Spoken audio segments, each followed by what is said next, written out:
Alright, so last time I went through all the cars on my collection and I was trying to decide which one I should pull off and finish, because I was explaining how every car or buggy here is incomplete in some way, and it was kind of frustrating because it's so easy to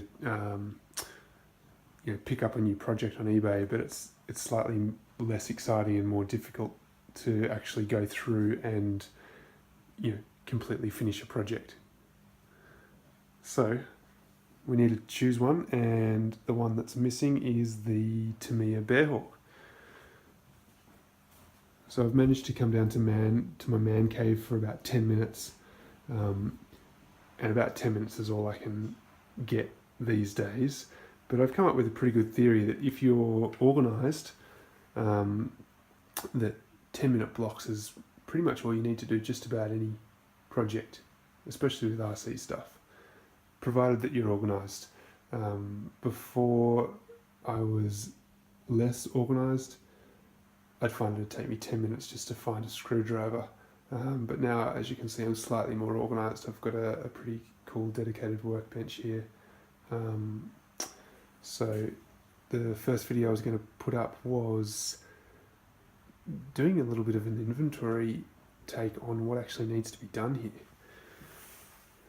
So this is an original paint job on this body, and I was pretty happy with the way it turned out. I've always been a fan of the dark British racing green, so you can see where it's tipped over a few times and worn off the paint there. This rear frame here is actually cracked, but it's not too bad. I've seen examples where this is pretty much all destroyed, so I'm pretty happy with that.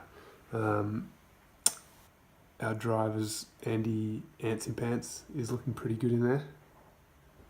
So all we'll do here is give it a bit of a clean up. Okay, inside, you can see I kind of started this job a while back and it just got abandoned. So I was explaining how I had picked up a couple of lossy XX shocks for it, and I actually went through and rebuilt them all, but it turned out that one of them had a leak in it, and we completely lost all the shock oil. So that kind of put everything on hold, and I went and got a lossy shock rebuild kit. So that'll be the first thing on the list of jobs to do, and that'll probably be a 10-minute job in itself. Mounting the shock on was another trick, because it just doesn't take the standard screws. So I'll go through that in more detail as well. And then inside, we're missing the servo mounts, so that's something else I'll have to pick up. And I'm not going to put an expensive servo in here. I've gone through that phase where you try and buy the best of everything, and it just doesn't get you anywhere. I've got a Kimbra servo saver there, so I'm just going to do a direct mount and probably just use some spare turnbuckles that I've got lying around for the steering. The battery tray's intact with the strap, but we'll just have to shimmy up another side for that as well. There's the other side to the motor mount. That's a lossy shock tower, I'm not sure what that's doing there. And I've been really smart and bought myself a new pinion gear as well, so I don't have to worry about that. A few other things that I've picked up for it while I've been watching and trying to get organised.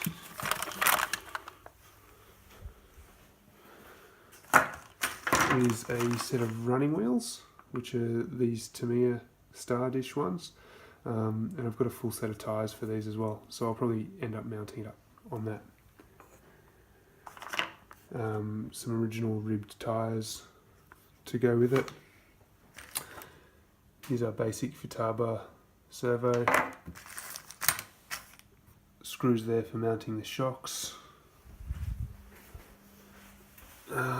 And in here, a full set of ball bearings. So we will end up going through and rebuilding that with ball bearings.